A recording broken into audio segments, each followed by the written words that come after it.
Bueno, aquí inspirada con los hallazgos del estudio de estudios técnicos y ahí Anissa Cox, que tiene mucho para conversar y discutir. Bueno, buenos días. Yo me siento muy afortunada de moderar este panel. Me siento muy bien acompañada con estas colegas y yo creo que una de las cosas que quisiera destacar es que este panel es consistente con la misión y la trayectoria de la Fundación de Mujeres en Puerto Rico. Y yo creo que ya han escuchado algunas pistas de lo que va a ocurrir en este panel. Vamos a poder escuchar 3 investigaciones que han sido apoyadas por la Fundación y que aportan conocimiento crítico para transformar realidades y tratar de generar cambios sistémicos en Puerto Rico. Cada una, y van a ver con sus particularidades, analiza, documenta, propone cambios para avanzar en la justicia social, educativa y de género desde, como vamos a ver, marcos y metodologías diversas. Me parece importante destacar, además, que estas investigaciones contribuyen a desmitificar la noción de que solo se hace investigación en la academia.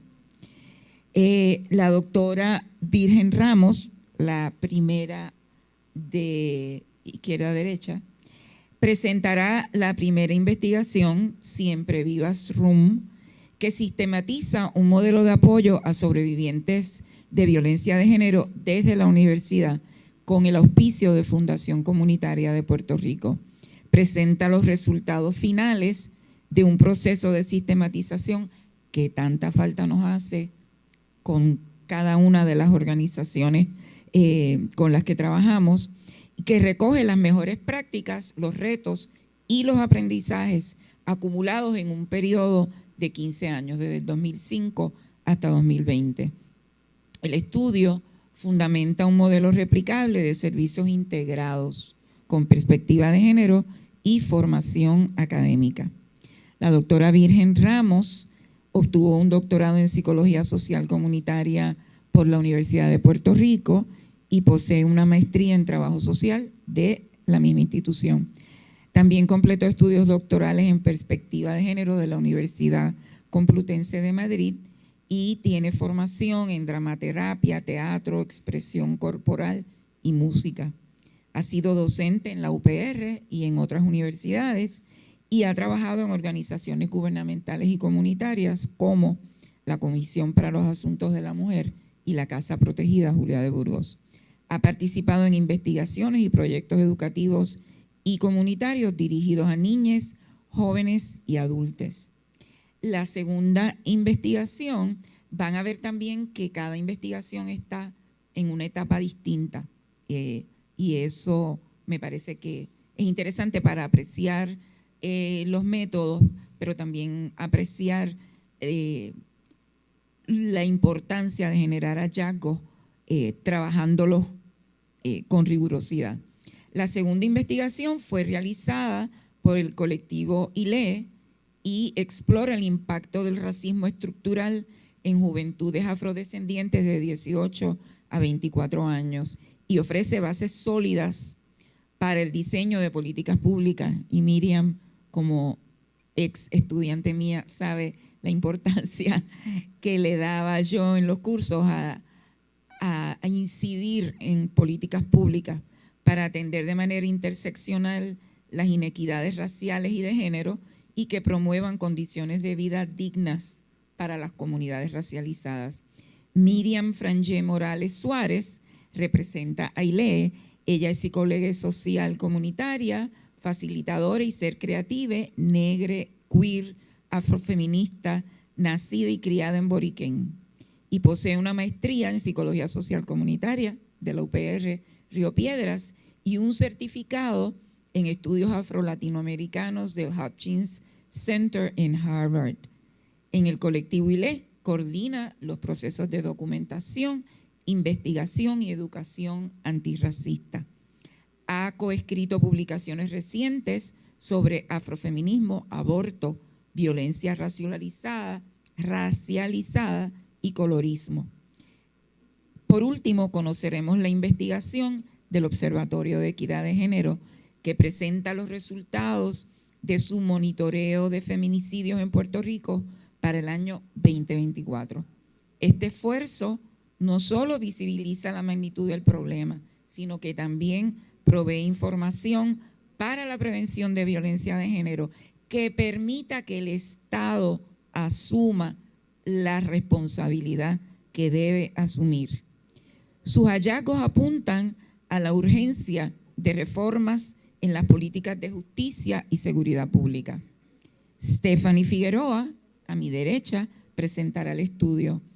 Stephanie es una trabajadora social, madre y profesional puertorriqueña con una trayectoria enfocada en el desarrollo de programas de mujeres jefas de familia, sobrevivientes de violencia y comunidades vulnerables. Posee una maestría en servicio directo de la Universidad Interamericana. Ha trabajado en el Senado de Puerto Rico, en el Departamento de Familia, liderando iniciativas comunitarias y asesoramiento en política pública. Actualmente dirige el Observatorio de Equidad de Género, desde donde impulsa investigaciones, educación y monitoreo sobre violencia de género.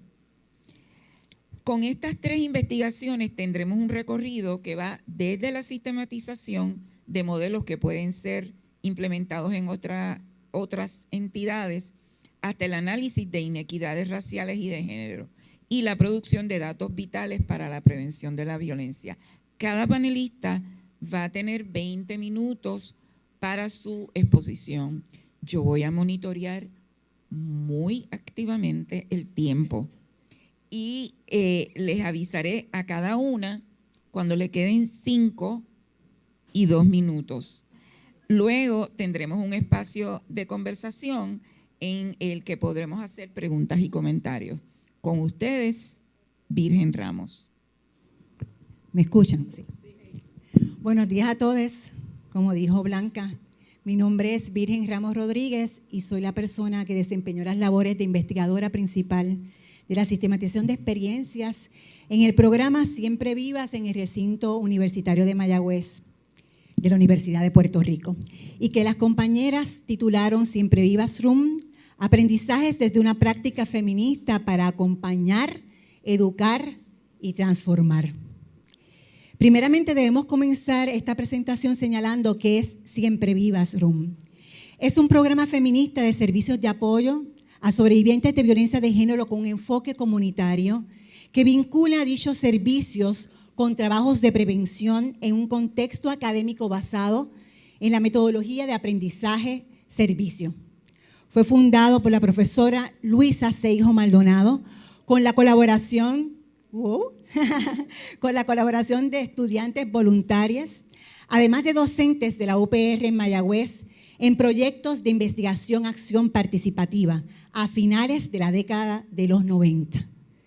El programa brinda servicios de trabajo social, psicología, consejería, intercesoría, acompañamiento a tribunales, grupos de apoyo, a los que se añaden servicios psicoeducativos a mujeres y sus hijas a través del proyecto Cultura de Paz para la Niñez y Solidaridad Juvenil. Estos se ofrecen en el recinto universitario de Mayagüez, pero también en diversas comunidades del oeste del país. Y en el 2019, con el logro de una subvención, también desarrolló servicios para hombres y adultos mayores, en el mismo año en que exfacilitadoras de ese recinto colaboran en la fundación de Siempre Vivas Metro en el recinto hermano de Río Piedras. Y tras casi 30 años de su fundación, lleva a cabo esta sistematización de experiencias. Pero cuando hablamos de sistematización de experiencias, ¿a qué nos referimos y en qué consiste? Pues es una investigación cualitativa que realizan grupos, comunidades, organizaciones o programas, como Siempre Vivas, sobre sus prácticas relacionadas a procesos educativos u otros servicios sociales, para identificar los conocimientos que se producen o se derivan del ejercicio de estas, a partir de unos propósitos establecidos por quienes les integran. No hay una forma estandarizada de llevarlas a cabo, hay muchas formas. Y va a depender de la realidad de cada programa, pero los autores que se tomaron como referencia para realizar esta investigación proponen una ruta metodológica que se inicia con los acuerdos por parte del programa sobre qué se va a sistematizar, por qué y cómo.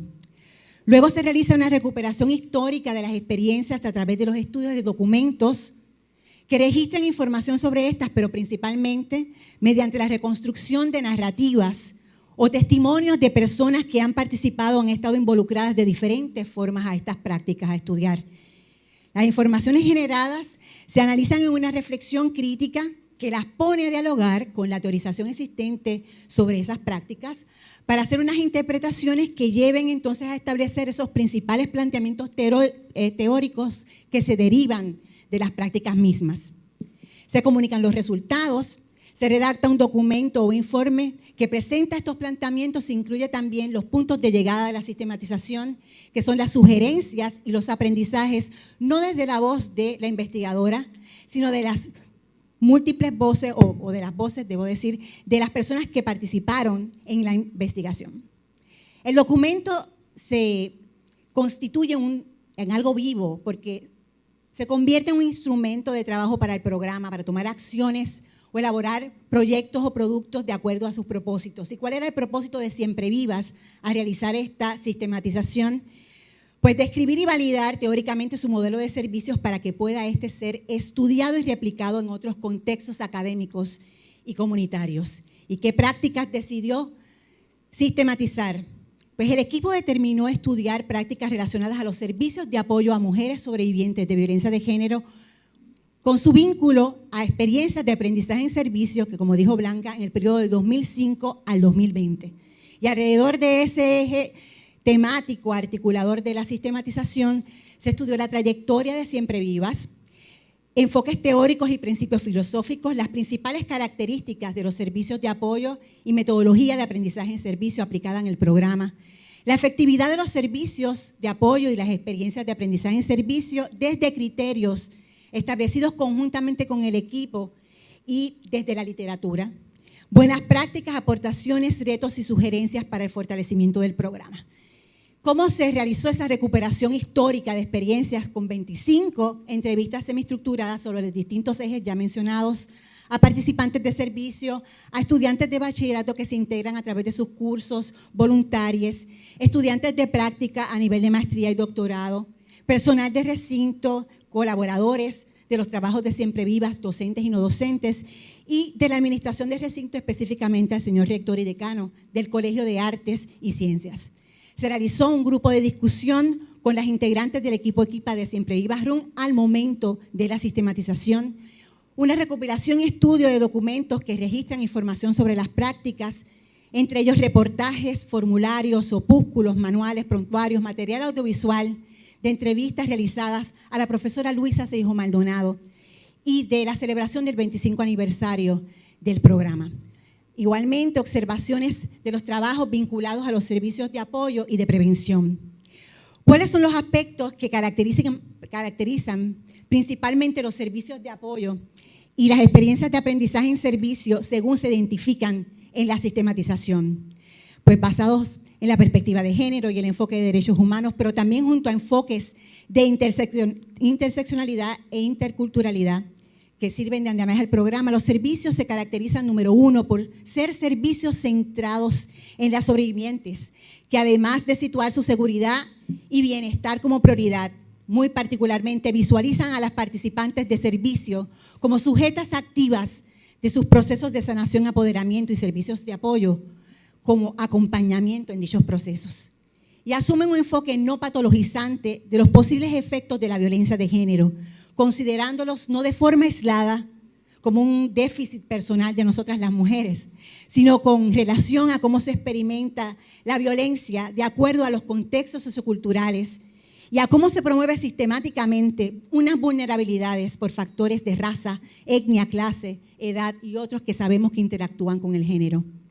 Están basados en relaciones de horizontalidad con las participantes. Y es que desde nociones de equidad y de respeto a la diversidad, se desarrollan los servicios como espacios de aprendizaje mutuo, reconociendo que todas atravesamos violencias en algún momento de nuestras vidas. y el apoderamiento es el eje de estos servicios y se entiende como la capacidad de reflexionar y accionar sobre nosotras mismas, nuestras relaciones y el entorno social, desarrollando conocimientos, habilidades y actitudes para lograr una mayor autonomía y bienestar y resistir y transformar nuestras realidades de acuerdo a nuestras circunstancias. Y para Siempre Vivas, estos procesos son singulares, respetan el ritmo de cada participante, pero también consideran que esto es una experiencia colectiva, que no es posible sin relaciones de sororidad y creaciones de redes de apoyo. Por eso, dentro de todos los servicios de apoyo, los que son medulares son los grupos de apoyo, en los que se dan precisamente esas reflexiones individuales y colectivas en una estructura de relaciones horizontales facilitados por profesionales, pero también por estudiantes, voluntarias adiestradas y participantes de servicio.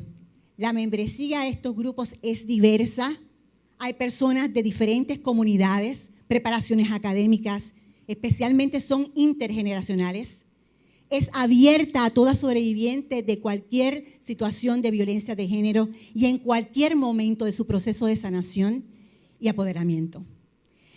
Y como elemento distintivo tiene un enfoque comunitario, porque estos grupos se insertan en contextos comunitarios que no solamente incluyen la comunidad universitaria, sino diferentes zonas territoriales del oeste del país, junto a labores de acompañamiento y trabajos de prevención a través de la educación y la acción comunitaria. Y esto se hace para hacerlos accesibles, pero también para crear y fortalecer las redes de apoyo comunitarias y promover cambios socioculturales y estructurales. Los servicios de apoyo con este enfoque comunitario se nutren de la participación de las estudiantes en las experiencias basadas en la metodología de aprendizaje en servicio, como hemos sostenido. Y esta metodología, además de consistir de proyectos educativos que responden a necesidades comunitarias, como lo hace Siempre Vivas, ofreciendo servicios especializados a mujeres de la zona oeste del país, hay una integración de objetivos curriculares y de servicio que en Siempre Vivas RUN se dan de tres maneras: con la vinculación de los cursos con contenidos teóricos y prácticos ofrecidos por la profesora Luisa Seijo Maldonado, pero también con el desarrollo de prácticas de estudiantes de distintos campos profesionales a nivel de maestría y doctorado, e impulsando investigaciones de docentes y estudiantes en el contexto de los servicios del programa, promoviendo así una relación entre investigación y servicio que es crucial en las experiencias de aprendizaje en servicio. Y el estudiante, ¿cómo aprende? Pues observando y practicando y siendo protagónico en la construcción de las experiencias de aprendizaje en servicio, que en Siempre Viva se da de múltiples maneras, a través de la participación de las reuniones de equipo, de las discusiones de situaciones, cofacilitación y facilitación de grupos, planificación y desarrollo de actividades educativas y activismo dentro, pero también fuera de la comunidad universitaria, y usando incluso las redes sociales oficiales del programa para publicar los materiales educativos que las estudiantes producen. Hay una integración de saberes. En Siempre Viva se incorporan diferentes campos profesionales dentro de las ciencias sociales y fuera de estas. Así que se promueven también aprendizajes que son aplicables a todas las formaciones académicas, es decir, aprendizajes transversales, apoyándose en una perspectiva transdisciplinaria del problema de la violencia de género. Hay un enfoque inclusivo porque se fomenta precisamente la participación de personas de realidades diversas, socioculturales, sexuales, de género, de edad, entre otras, promoviendo y reconociendo el respeto a las diversidades. La docencia se asume como mentoría, ese es el rol que se le adjudica a la profesora Luisa Seijo Maldonado, considerando que esta promueve aprendizajes transformadores, producción colectiva de conocimiento, pero sobre todo una responsabilidad social basada en la solidaridad y un profundo compromiso con los servicios de apoyo y las sobrevivientes. Entonces, ¿cómo estos servicios de apoyo que acabamos de describir y esta experiencia de aprendizaje en servicio contribuyen a mejorar las condiciones de niñas, mujeres y personas trans de género expansivo? Bueno, pues la respuesta debe darse desde lo señalado por las participantes de servicio y las estudiantes, al constatar su efectividad, proveen herramientas para salvaguardar su seguridad y bienestar y la de sus hijos. Y entre estas se indican esos espacios de seguridad, de validación y conexión con otras sobrevivientes, la coordinación de servicios, el acompañamiento a tribunales y los servicios psicoeducativos a sus hijos. Fomentan diversos aspectos relacionados al apoderamiento, el cuestionamiento de ideologías y estructuras patriarcales, principalmente la normalización de la violencia en nuestras vidas, el autoconocimiento, el fortalecimiento de autoestima y prácticas de autocuidado, el desarrollo de la asertividad, que en Siempre Vivas particularmente también conlleva el desarrollar un interés por la participación comunitaria y el activismo.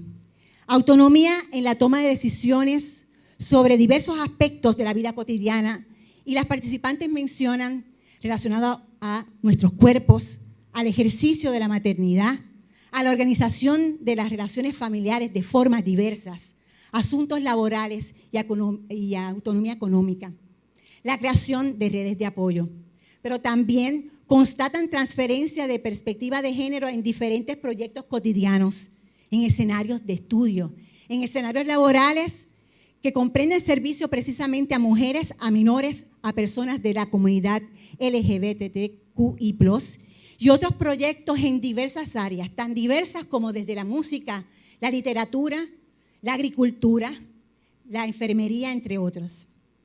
Y destacan como buenas prácticas aquellas que permiten servicios no burocráticos y que promueven la participación activa, como promover accesibilidad e integración rápida a estos, ofrecer una red de apoyo adaptada a la realidad de cada participante, relaciones de horizontalidad sin enjuiciamiento y con respeto a sus decisiones, prestar servicios psicoeducativos a sus hijos mientras participan de los servicios de apoyo.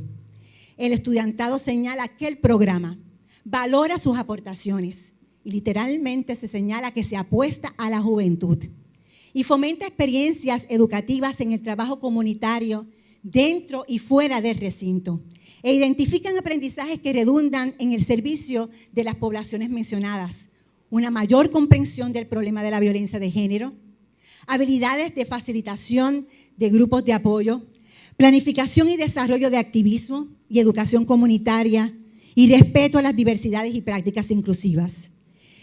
Entonces, ¿qué aportaciones identifican las participantes que realiza el programa que están relacionadas a impulsar cambios sistémicos?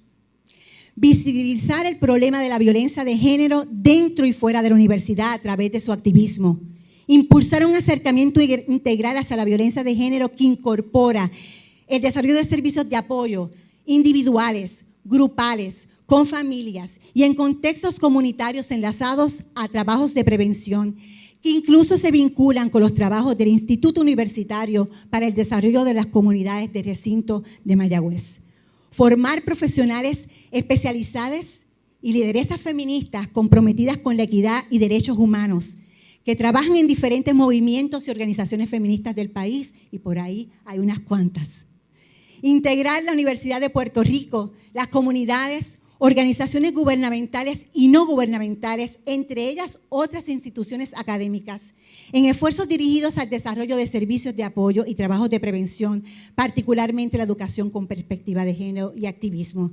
Y finalmente, ¿qué relevancia tienen las sistematizaciones de experiencias para los programas y organizaciones feministas que ofrecen servicios de apoyo a sobrevivientes e impulsan cambios sistémicos como Siempre Vivas? Pues desde la reflexión crítica sobre sus prácticas, que involucra a quienes participan en estas, las sistematizaciones facilitan, número uno, reconocer las realidades de las organizaciones y las de sus participantes, documentar sus trabajos, constatar aspectos de efectividad y validar sus prácticas. Importante ante el reto de la búsqueda de fondos o subvenciones. Compartir aprendizajes y buenas prácticas con otras organizaciones o programas. Promover políticas institucionales y políticas públicas basadas en los conocimientos producidos desde sus prácticas y con la perspectiva de quienes se ven más directamente implicados en el efecto de estas. Y en este sentido, Siempre Vivas, a través de su activismo, ha contribuido al desarrollo de protocolos de atención a sobrevivientes en el recinto, a promover perspectiva de género en el currículo de ciencias sociales y procurar el desarrollo de los servicios de apoyo como una forma de hacer valer los derechos humanos de las sobrevivientes.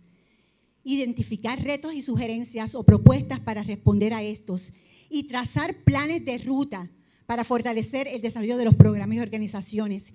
Y en el caso de Siempre Vivas, como el de otras organizaciones feministas, la mayor parte de los retos identificados en la sistematización están centrados en el tema de la sostenibilidad, y a través de la sistematización las participantes de servicio ofrecieron alternativas tanto a Siempre Vivas Room como a la administración sobre este y otros temas. En resumen, entendemos que esta sistematización ha servido para establecer cómo el programa Siempre Vivas en el recinto universitario de Mayagüez posibilita a través de experiencias de aprendizaje en servicio que la Universidad de Puerto Rico pueda cumplir con su misión de procurar una producción de conocimiento al servicio de la comunidad y una formación integral de estudiantes que contribuyan con alternativas sensibles a diversas realidades sociales, a los servicios a las personas sobrevivientes y a la erradicación de la violencia de género. El reconocimiento de esto lo hacen precisamente las participantes de servicio y estudiantes al proponer su expansión a otros recintos y espacios comunitarios, propuesta que es congruente con los propósitos de esta sistematización en el interés del programa, de continuar acompañando a las sobrevivientes de violencia de género, a educar con perspectiva de género y transformar y contribuir a transformaciones, socioculturales y estructurales. Y por eso quisiera terminar esta presentación con las siguientes expresiones de una estudiante facilitadora y participante de servicios en el 2008 al 2012 y actualmente trabajadora social, y de una participante de servicios en el 2011. Descubrí que la alegría era posible y que mi historia no tenía que ser algo negativo y podía ser algo de lo que podía sentirme orgullosa de haber sobrevivido y utilizarla como una herramienta para apoyar a otras sobrevivientes. Siempre Vivas, más que un programa, es una comunidad que transforma vidas. Y yo añadiría, porque en parte del proceso, y perdóname Blanca, es que nos pusimos a buscar las propiedades de las Siempre Vivas como plantas. Y las plantas de las Siempre Vivas son resistentes a condiciones adversas.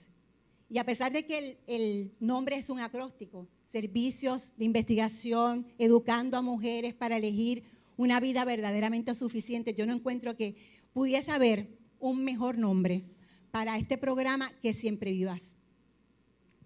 Gracias.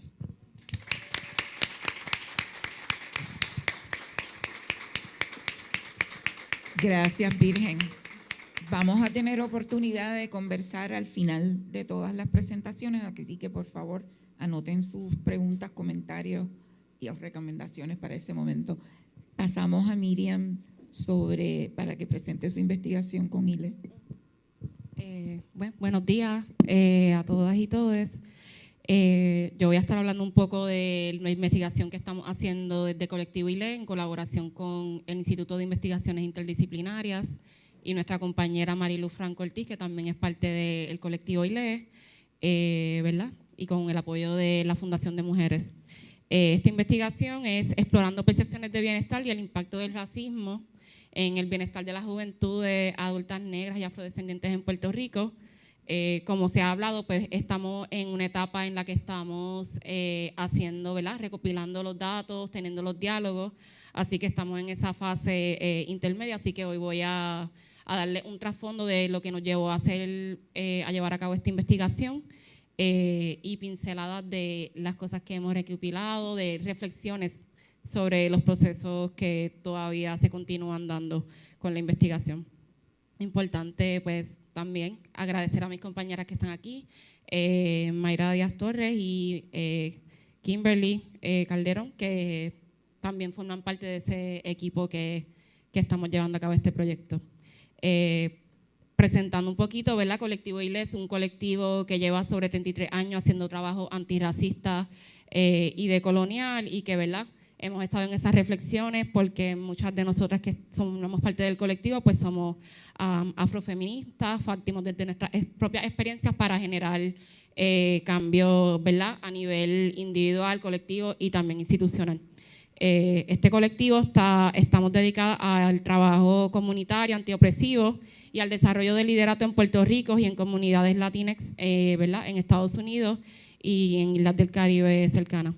Trabajamos hacia la creación de cambios sistémicos, institucionales y culturales que lleven a la erradicación del racismo y todas las formas conexas de opresión, ¿verdad?, que es el sexismo, el patriarcado, el clasismo, la xenofobia y todas las que impactan nuestras vidas simultáneamente.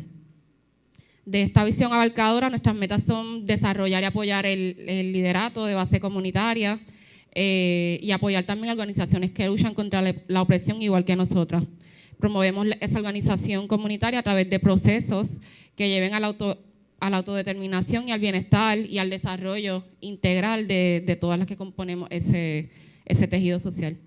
También estamos enfocadas en facilitar colaboraciones efectivas entre otros grupos, ¿verdad?, como los que están aquí presentes, para continuar trabajando por esa transformación social y ese buen vivir que merecemos y que necesitamos. Un poco de lo que es el trasfondo del trabajo que hemos hecho desde Colectivo ILE, que se nos reconoce mucho por ese trabajo de base comunitaria, pero también hay otro elemento de que de esos procesos pues hemos ido a la academia y hemos utilizado los recursos desde allá para desarrollar distintas herramientas y procesos que nos han ayudado a llegar a donde estamos. Y un poquito quiero destacar esos procesos comunitarios que nos han dado, ¿verdad?, nos han hecho el camino para desarrollar estas metodologías decoloniales que estamos utilizando para esta investigación. Algunos de los ejemplos de estos trabajos comunitarios y procesos antirracistas e intergeneracionales que nos han traído hasta aquí es el proceso de África en mi piel, ¿verdad?, en lo que se da un proceso de reconocer nuestra historia, procesos de ver esa, ¿verdad?, darle esa mirada ancestral a los procesos que vivimos como personas negras, así también como reconocer el racismo a nivel individual, a nivel interpersonal y a nivel institucional. Y de ahí, ¿verdad?, buscamos crear estos procesos de sanación y también de activación que nos lleven a esas transformaciones sociales. Otro de nuestros procesos más emblemáticos es Rompiendo Esquemas Raciales, que es un proceso que ha beneficiado a un sinnúmero de organizaciones aquí en Puerto Rico y que les ha llevado a desarrollar sus propios cambios en sus instituciones, tanto en el Estado como fuera del Estado principalmente. Caldero de Ideas, que han sido procesos que se han llevado se han creado en distintas comunidades en los que hay distintos temas que son de nuestras preocupaciones, como el asunto del acceso a la vivienda, el asunto del rol de las mujeres en la recuperación ¿verdad?, en Puerto Rico post María. Y pues esos calderos de ideas es un espacio en el que, ¿verdad?, se comparten esas preocupaciones, esas inquietudes y se van transformando hacia reclamos específicos, ¿verdad?, sobre lo que queremos y necesitamos, y esa es parte de la política pública, ¿verdad? Ver la base y ver cómo las estrategias que estamos utilizando para organizar y para llevar esa concientización ¿verdad?, que le dé más poder a poder hacer reclamos, ¿verdad?, hacia el Estado. Y y por último, quiero destacar el proceso de Afrojuventudes, que es un proceso que se dio en el 2021, ¿verdad?, Colectivo ILE, Revista Étnica, y con el apoyo de María Font reunieron a un grupo de 50 jóvenes adolescentes de los pueblos de Vieques, Humacao, Guayama, Ponce, Mayagüez, Aguada, Orocovis, San Juan, Carolina, Loíza, entre otros municipios, en donde se dieron distintos adiestramientos desde una perspectiva política y desde el antirracismo, ¿verdad?, para que estos jóvenes, ¿verdad?, tomaran esa información, hicieran lo que mejor entendieran con eso, con esa información y con esos procesos. Y tenemos a una compañera por ahí, Alanis, que, ¿verdad?, es un ejemplo de cómo estos procesos de afrojuventudes con las juventudes pueden llevar a unos procesos que lleven a aprobación de política pública, como lo es la Ley 106, ¿verdad?, en contra de la discriminación por razón de estilos de cabello. Que al final, ¿verdad?, les voy a hablar sobre cómo este ha sido un tema prevalente en los diálogos colectivos que hemos tenido con los jóvenes sobre el impacto del racismo en su bienestar, ¿verdad?, físico, emocional y espiritual. También quiero destacar procesos que, ¿verdad?, son longitudinarios, pero en el 2013 se publica el manual Arrancando mitos de raíz, que es una guía para la enseñanza antirracista y de la herencia africana en Puerto Rico, en el que estaba Elisa Algodró, Marilu Franco, María Reinat, entre otras compañeras que desarrollan, ¿verdad?, estos currículos educativos, pero se hace en conversación con las comunidades escolares y, ¿verdad?, midiendo cómo se estaba enseñando la cultura negra y esa herencia africana en las escuelas y cuál estaba haciendo el impacto en las niñeces y en las juventudes e incluso en las propias maestras. Y esto es importante destacarlo porque en nuestra investigación, uno de los, ¿verdad?, destacamos también cuáles son esos escenarios en donde más es visible el racismo. ¿Verdad?, y uno de esos lugares, uno de esos focos son las escuelas y las universidades. Otro estudio que es importante destacar es el colorismo, disparidades en el ámbito laboral y de la salud, que fue publicado por Caraballo Cueto e Isa Algodró en la Universidad de Puerto Rico en Calley, que documentan esas disparidades en salud y esas brechas para conseguir oportunidades laborales dignas para las personas negras en Puerto Rico. ¿Verdad? Pasamos a este otro estudio que es sumamente importante, que se publica en el 2024, que es Retando la Invisibilidad Estadística, que es la inclusión de variables étnico-raciales para la recopilación de datos que ayuden a enfrentar el racismo antinegro, ¿verdad?, en todas sus manifestaciones. Díaz Torres et al. Puntualizan que la falta de datos estadísticos de la población negra y afrodescendiente para documentar el impacto del racismo antinegro en Puerto Rico, pues es uno de nuestros grandes retos a la hora de impulsar política pública que atienda específicamente los retos que enfrenta la comunidad negra y afrodescendiente en Puerto Rico. Y se exacerba cuando hablamos de las juventudes, ¿verdad?, debido al adultocentrismo que hay y cómo no se toma en cuenta pues sus perspectivas y las realidades actuales que enfrentan las juventudes en Puerto Rico. Y como parte de ese estudio, ¿verdad?, está en conversación con la herramienta que se crea, ¿verdad?, en colaboración con Colectivo ILE, la Universidad de Puerto Rico en Calley, el Observatorio de Equidad de Género de Puerto Rico, Revista Étnica y el Instituto del Desarrollo de la Juventud, que esta herramienta Saber es Poder, que es una propuesta para la inclusión de variables étnico-raciales en formularios en Puerto Rico, ¿verdad?, y que esa intención de que se utilice esa herramienta no es solamente pues llevarla al Estado, sino que también organizaciones de base comunitaria puedan integrar eso en sus distintos formularios, pues para poder tener ¿verdad?, poder generar información que sea racialmente segregada, ¿verdad?, para saber cuáles son las especificidades. Ok, hablamos de las mujeres, pero ¿qué pasa las mujeres? ¿Qué pasa con las mujeres negras? ¿Cuáles son esas particularidades y esas necesidades? Y de igual forma, pues con las juventudes. Un asunto que nos lleva a poder y a querer hacer este estudio es que en Puerto Rico se han publicado datos sobre la situación del bienestar de las juventudes y lo que son los índices de bienestar. No obstante, estos datos aún no están desegregados por raza. Así que nos quedamos en el vacío cuando pedimos información para sustentar políticas públicas, para desarrollar proyectos. Es un continuo en blanco. Y a estos fines, pues, nuestra investigación tiene el propósito de explorar cómo las juventudes negras y afrodescendientes, específicamente de las edades de 18 a 24 años de edad, definen lo que es el bienestar para ellas y cuáles son esas dimensiones del bienestar que priorizan en sus vidas. A largo plazo, esto lo que buscamos es poder generar esa información para identificar datos, qué datos estadísticos hay disponibles y a su vez ver, ¿verdad?, los que no están disponibles y cómo podemos desarrollar preguntas y medidas que nos ayuden a documentar cómo está, ¿verdad?, la situación de la juventud en Puerto Rico. Nuestra mirada es a poder no solamente hacer y desarrollar exigencias de política pública al Estado, sino también que las propias organizaciones puedan utilizar estos hallazgos y que puedan ser colaboradoras en la generación de estos datos que les mencionamos. Y en este momento nos encontramos en esa primera fase de que las juventudes puedan definir cómo piensan el bienestar y de qué manera el racismo impacta el bienestar en sus vidas. ¿Y por qué es importante esta investigación? Esta investigación responde a la necesidad de generar conocimiento frente a la invisibilidad estadística existente de datos e información ¿verdad? De nuestra población en Puerto Rico.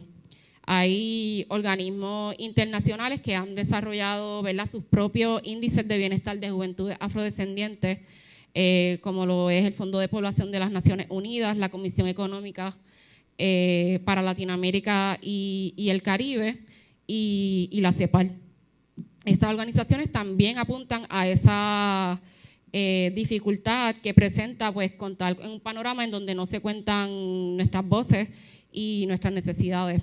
Destacan que la importancia de la visibilidad estadística y la segregación de los datos por identificación étnica, por raza, por género, por edad, son elementos indispensables para la identificación de grupos poblacionales que están más vulnerabilizados para poder documentar las brechas de desigualdad en la población, facilitar el análisis de toda esta data que recibimos y generar respuestas ante estas desigualdades en diversos ámbitos, sea en la vida cotidiana, sea a nivel institucional y cultural. Y para nosotras, ¿verdad?, nos ayudará a conocer aspectos del bienestar que son importantes para las juventudes negras y afrodescendientes, partiendo desde sus propias experiencias. Así que no solamente la definición que expertos hayan desarrollado, sino desde las propias voces de las juventudes, pues poder hacer una combinación, ¿verdad?, de esos elementos que son centrales y que ya han sido expresados en las entrevistas, y a la misma vez añadir otros elementos que son particulares de la experiencia negra afrodescendiente aquí en Puerto Rico y el Caribe.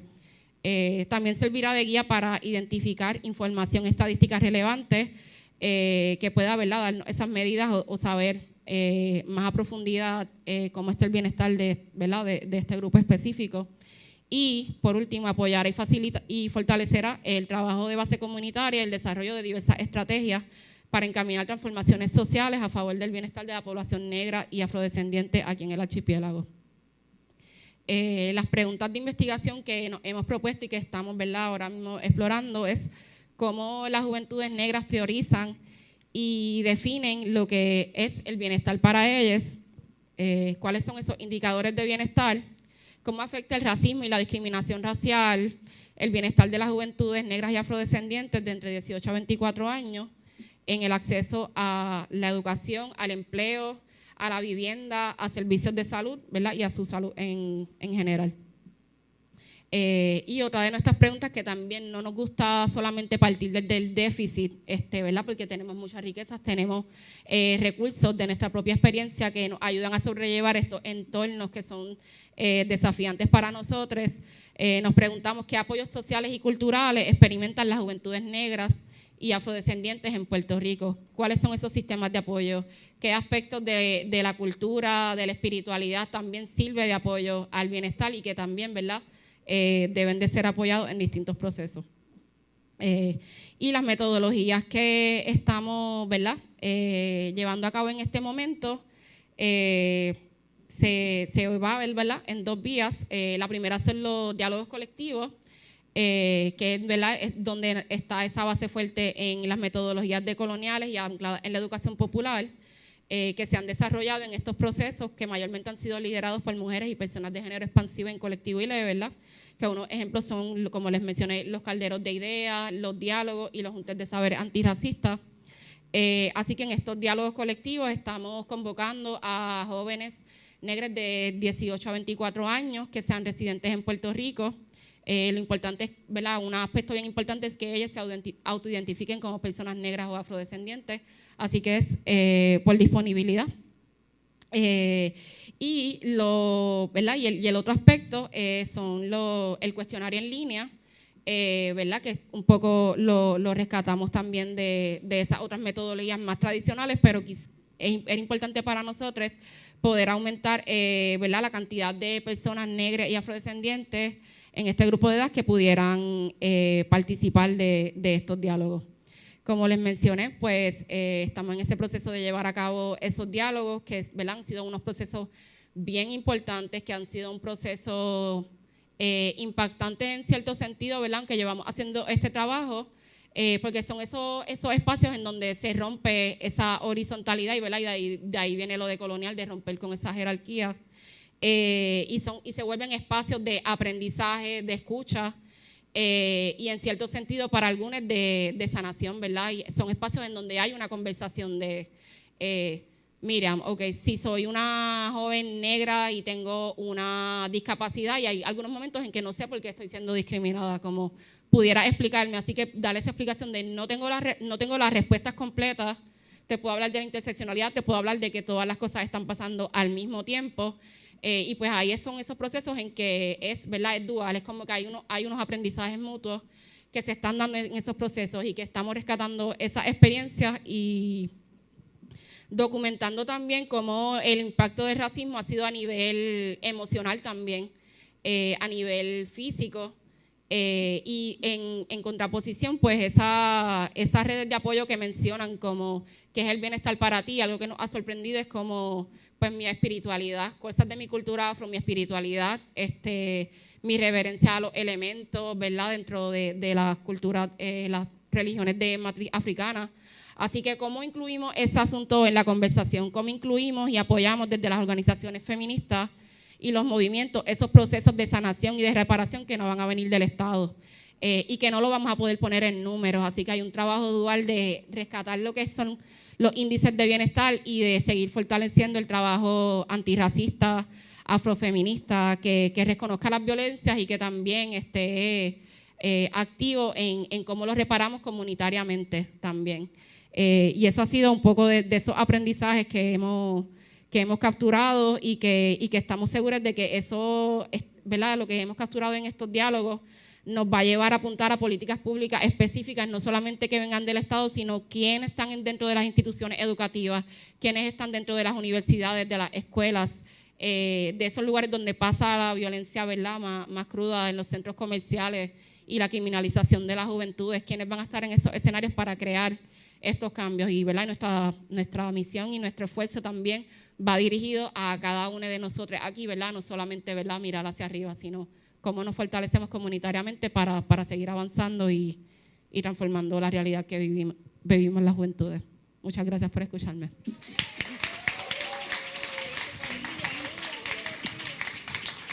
Ella tenía tiempo todavía. Gracias, Miriam. Y qué bueno ir viendo en las investigaciones la importancia de la investigación feminista, por lo que le volvemos a agradecer a la Fundación de Mujeres. Finalmente, Stephanie, con la presentación del Observatorio de Género.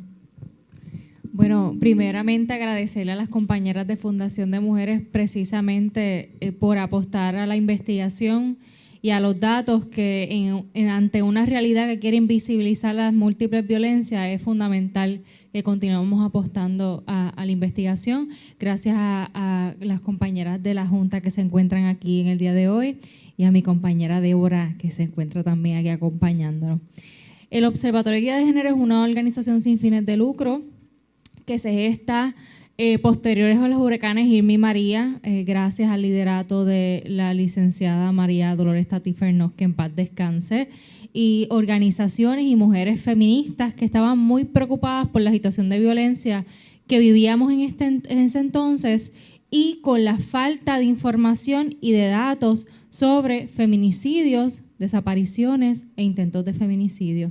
En ese momento no existían datos públicos, las personas no conocían la realidad de la magnitud del problema que vivían las mujeres víctimas de violencia de género y no se conocían datos sobre feminicidios. Así que desde el 2019 este equipo de trabajo comenzó a levantar datos sobre estos tipos de violencia con el propósito primero de visibilizar las diferentes manifestaciones que viven las mujeres, niñas y personas trans en Puerto Rico, generar datos, pero que esos datos se utilicen precisamente para generar política pública basada en evidencia y también para educar a la ciudadanía sobre las diferentes y múltiples violencias que viven las mujeres y niñas. Así que comenzamos principalmente, ¿verdad?, con nuestro monitoreo de feminicidios, transfeminicidios, desapariciones e intentos de feminicidio de manera mensual desde ese año 2019 y ha sido el distintivo del observatorio por todos estos años. Adicional a ese monitoreo, el observatorio desarrolla investigaciones basadas en género, hacemos trabajo de educación y trabajamos con alianzas regionales, somos parte del mapa latinoamericano de feminicidios de Mundo Sur y del monitor Mariel Franco, que recoge datos de crímenes de odio en Latinoamérica y el Caribe. Así que no creo que sea sorpresa para todas ustedes que tenemos un grave problema de salud pública en estos momentos. El año pasado cerramos con 81 feminicidios. Los intentos de feminicidio ascienden los 80 y actualmente tenemos 40 mujeres, niñas desaparecidas desde el año 2020, que es el año, ¿verdad?, que comenzamos a levantar estos datos de mujeres y niñas desaparecidas. En ese proceso de levantar los datos, que la metodología que utilizamos es datos abiertos, que son datos que salen en la prensa, y cuando se nos hace posible, y hago la salvedad, cuando se nos hace posible, triangulamos nuestros datos con datos oficiales, ¿verdad? Porque no todo el tiempo esos datos oficiales son accesibles para las organizaciones sin fines de lucro, particularmente organizaciones sin fines de lucro que se dedican a fiscalizar, ¿verdad?, el gobierno. Más complicado se nos hace, ¿verdad?, tener acceso a esos datos. Pero el año pasado pudimos hacer un trabajo de triangulación con datos de registro demográfico y conversaciones, ¿verdad?, y discusiones de caso con la Policía de Puerto Rico, en donde pudimos triangular datos de años 2022, 2023.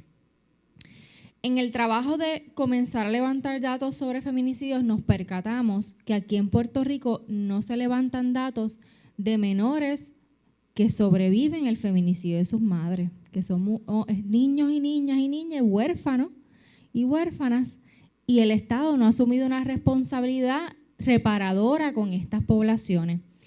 Y para nosotros, ¿verdad?, fue bastante revelador esto, porque en un país en donde el año pasado ocupamos el segundo lugar en toda Latinoamérica y el Caribe con más feminicidios por tasa poblacional, esperaríamos que en Puerto Rico exista, ¿verdad?, un proceso para levantar estos datos con el propósito de garantía, ¿verdad?, garantías de servicios, acceso a aspectos económicos y no tan solo la garantía de servicios a corto plazo, sino cuál es el compromiso del Estado para esas niñeces a mediano y largo plazo, porque sabemos que los niños y las niñas que experimentan un feminicidio, y a veces están, ¿verdad?, vamos más adelante a mencionar un poco de los datos sobre eso, que están a veces hasta en la escena o encuentran el cuerpo de sus madres, lamentablemente enfrentan un trauma complejo que vamos a ver las secuelas a lo largo de nuestra vida. Así que la orfandad en Puerto Rico continúa siendo invisibilizada y la principal barrera para eso es que no existe un sistema robusto y universal de registro de estos menores. Y además, ¿verdad?, a la par que no existe este sistema robusto, no necesariamente se escucha el feedback, ¿verdad? Sorry.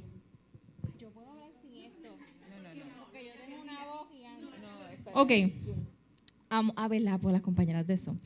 El otro micrófono creo que está prendido. Bueno. Pues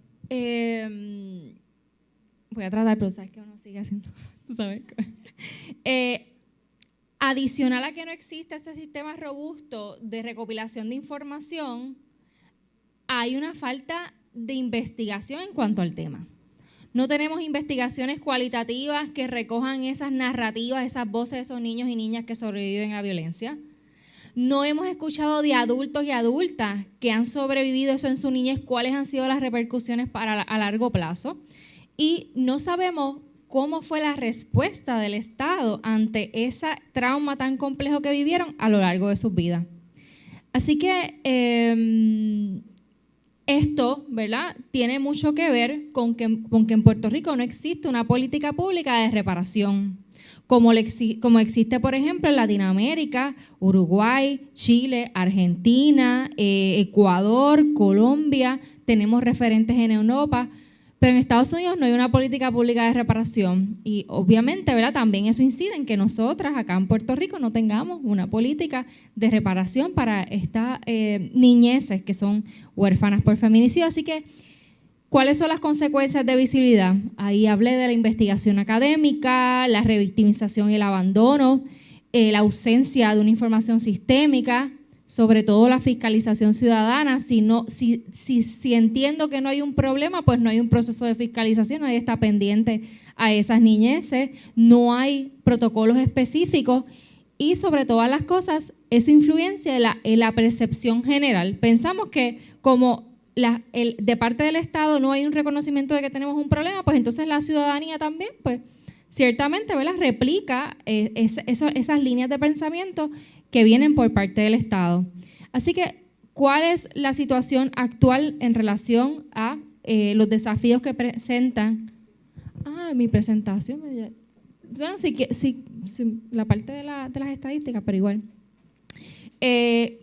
¿Cuál es la realidad? Pues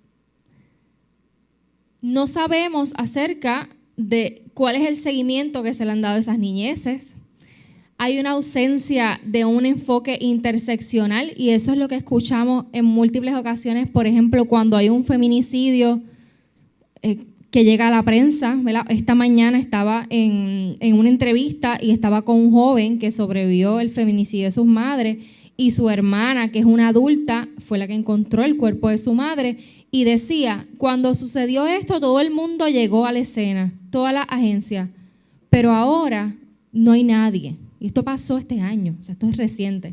No me han ofrecido servicio, las puertas que he tocado me las han cerrado porque no soy una víctima primaria. Adicional a eso, su hermana que vive en la parte de abajo de la casa pidió un cambio de casa por Plan 8 porque es súper traumático estar en esa escena todo el tiempo. Y de Plan 8 le dijeron que no la podían cambiar porque ella no era la víctima primaria. O sea, todas estas cosas suceden cuando no hay una política pública y cuando no hay nadie velando por los derechos de esas víctimas que no son secundarias, son primarias porque vivieron la violencia cara a cara. Así que el Departamento de la Familia también ha admitido que no tienen estadísticas ni datos que diga que un niño perdió a su mamá por feminicidio o por cualquier otra razón. Y la única ley, ¿verdad?, que existe en Puerto Rico de compensación, que es la Ley de Víctimas y Testigos del Departamento de Justicia, ¿verdad?, tras una investigación que hizo Todas PR, señala que del 2018 al 2021 solo habían pagado 22 compensaciones a familiares de víctimas de feminicidio, 12 eran las madres de esas víctimas y 24 menores. O sea que ahí vemos que, en efecto, la única ley de reparación que existe en Puerto Rico que da unas garantías económicas tampoco está respondiendo a las necesidades económicas de estas familias. Así que, ¿qué sabemos sobre la niñez que sobrevive feminicidios en Puerto Rico? Pues el Observatorio de Equidad de Género en el 2023 realizó un estudio sobre feminicidios íntimos en donde se evaluaron procesos judiciales en Puerto Rico, particularmente 42 feminicidios íntimos procesados por el Poder Judicial. Y de esa investigación surgió que el 30% de estos hijos estaban presentes al momento del feminicidio y el 10% encontraron el cuerpo de sus madres. Cuando comenzamos a mirar, ¿verdad?, y a analizar estos expedientes judiciales, nos dimos cuenta que los expedientes judiciales, el 52% de ellos no surgía información si esa mujer era madre o no. O sea que en los expedientes de una agencia tan grande como el Poder Judicial, no había información sobre eso. Pero si lo comparamos con la prensa, el 19% no tenía información. Así que lo que nos está diciendo es que la prensa, los datos abiertos, que son los datos que utiliza el observatorio, tienen más información que el Poder Judicial en este caso. Y esto se ha ido mejorando a través del tiempo. Cuando miramos los datos nos damos cuenta que 2019, 2020, 2021, bien pocos periodistas hacían la pregunta de ¿esa víctima era madre? ¿Verdad? Que es la información que nosotros necesitamos para poder empezar a levantar la información. Pero eso se ha ido, ¿verdad?, mejorando a través del tiempo, particularmente los feminicidios íntimos, porque nosotros, ¿verdad?, utilizamos el modelo latinoamericano que considera otros tipos de feminicidio y, por ejemplo, los feminicidios relacionados al crimen organizado, que son feminicidios indirectos, tendemos a tener bien poca información de esa mujer. Son mujeres que a veces no son ¿verdad?, reconocidas, no tienen necesariamente recursos de apoyo y se conoce bien poca información, ¿verdad?, de que si era madre o no. Así que, ¿verdad?, ¿qué es lo que nosotros hemos hecho durante todos estos años? Empezamos a analizar artículos periodísticos sobre cada feminicidio y se crearon archivos digitales, se creó una base de datos en Excel y también se triangularon los datos con fuentes oficiales. Adicional a eso, se creó un análisis exploratorio con estadísticas descriptivas de la muestra de casos de feminicidio por frecuencias y porcentajes. Y estos han sido, no se ve ahí por alguna razón, ahí está.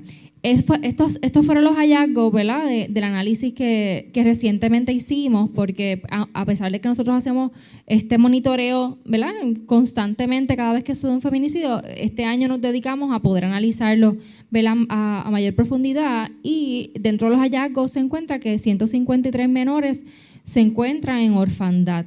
Y cabe destacar que reconocemos que muy probablemente hay un subreporte en ese número, porque no en todos los casos se menciona en la prensa si era madre o qué cantidad de menores tenía bajo su cuidado. De los hallazgos también se encontró que 459 mujeres eran víctimas de feminicidio, de ellas 128 de feminicidio íntimo, 125 eran madres de adultos y menores y 83 eran víctimas de feminicidio, eran madres de menores. Cabe destacar, ¿verdad?, que hablamos de los datos abiertos, pero también hemos tenido que empezar a utilizar otros mecanismos para obtener este tipo de información y lo hemos hecho a través de las redes sociales. Obviamente eso conlleva un trabajo bien arduo, de mucho análisis y análisis sensible, ¿no? Empezar a buscar esos perfiles de estas mujeres en las redes sociales y por los perfiles uno empieza ¿verdad?, tener información acerca de si tenía hijos, cuándo nacieron los hijos, por ejemplo, un post de felicitaciones de cumpleaños, hoy cumplió 5 años, empezamos a hacer análisis de cuántos años entonces tiene, ¿verdad? Todo ese trabajo lo hemos venido levantando también este año. Aquí tienen, ¿verdad?, una gráfica de lo que ya discutí para no quedarme, ¿verdad?, ahí, de cuántas víctimas eran madres. Y esto es algo bien importante para nosotras porque aquí en Puerto Rico tampoco se recoge datos sobre cuántas mujeres son víctimas de intentos de feminicidio, que son estos casos en donde la mujer estuvo al borde ¿verdad?, de la muerte y si no llega a ser por la intervención médica, una intervención asertiva, hubieran sido lamentablemente víctimas de feminicidio. Y como pueden ver, en el 2024 nosotros alcanzamos un número de 88 intentos de feminicidio, mayormente por armas de fuego, ¿verdad? Esa fue uno de los porcientos más altos. Pero miren esto, en el 2025, a 8 meses de comenzar el año, tenemos 84 intentos de feminicidio en las cuales figura, ¿verdad?, casos de armas de fuego, estrangulamiento y armas blancas, ¿no? Quiero, ¿verdad?, hacer puntual que ven que están aumentando los intentos de feminicidio, pero no necesariamente ha sido así, porque antes la prensa no recogía tantos datos de intentos de feminicidio, particularmente aquellos que fueron por estrangulamiento, que eso lo vamos a ver posterior a cuando se enmienda, ¿verdad?, la ley 54 y se incluye, ¿verdad?, todo lo que tiene que ver con casos de estrangulamiento. Pero de igual manera, este número es un número súper alarmante. 84 intentos de feminicidio es un número que nos dice y nos posiciona a las mujeres, particularmente niñas y personas trans, en una situación de vulnerabilidad en el país en el que vivimos. Esta gráfica pueden observar cuántas víctimas tenían hijos y cuántos hijos eran menores de edad. En la línea amarilla pueden ver entonces cuántos madres tenían hijos menores de edad.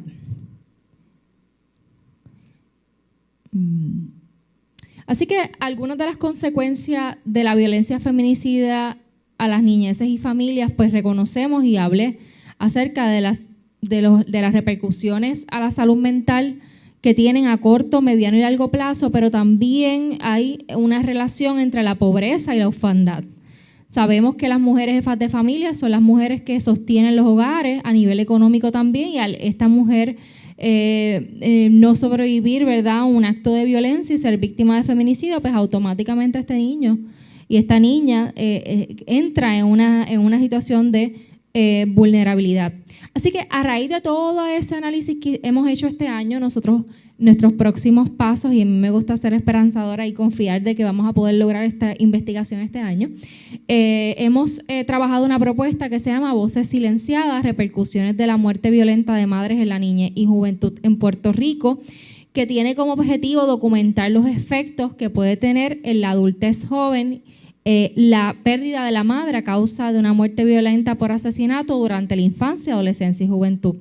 Buscamos analizar el impacto en el bienestar, la salud mental, las experiencias educativas, el desarrollo social y económico de esta población.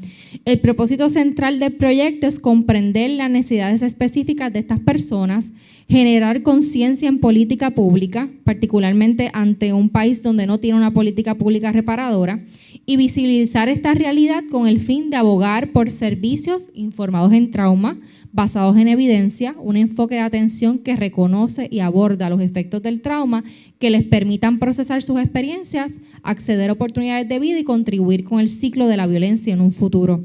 Tenemos 3 preguntas de investigación para este proyecto que anhelamos mucho poder lograr este año. La primera es: ¿cuáles son las repercusiones específicas en las dimensiones de salud mental, entorno social de las personas adultas que vivieran el asesinato de sus madres durante la infancia, adolescencia y juventud? ¿Cómo influyen estos factores como la disponibilidad de servicios de apoyo, las experiencias en el sistema de crianza sustituta en su proceso de desarrollo integral y adaptación? Y si existen programas actualmente de servicios y políticas dirigidas a atender a esta población. El diseño va a ser de métodos mixtos, con un diseño transversal, exploratorio y descriptivo que integra métodos cualitativos y una revisión sistémica de fuentes secundarias. Esto puede incluir datos cuantitativos sobre la incidencia del fenómeno en el estudio, y eso lo adelantamos bastante este año, que permitirá la triangulación de los datos. En el análisis cualitativo vamos a, mediante la metodología de storytelling, vamos a realizar entrevistas individuales en profundidad semiestructuradas para explorar las narrativas de vida de estas personas. Y esta metodología busca visibilizar las experiencias de vida de estos jóvenes adultos cuyas voces han sido silenciadas por tanto tiempo. En Puerto Rico tenemos una deuda histórica con nuestros niños, niñas y niñas huérfanos por feminicidio, y que es doble, ¿verdad? Primeramente fueron invisibilizados institucionalmente y privados de una reparación digna, integral y transformadora.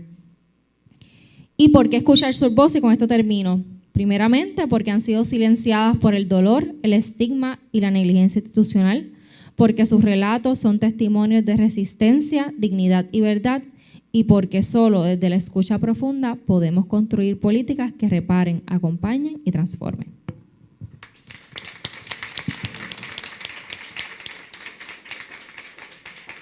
Agradezco a Virgen, Miriam y Stephanie su rigurosidad con el tiempo, la calidad de sus presentaciones, y abrimos a comentarios, preguntas, respuestas.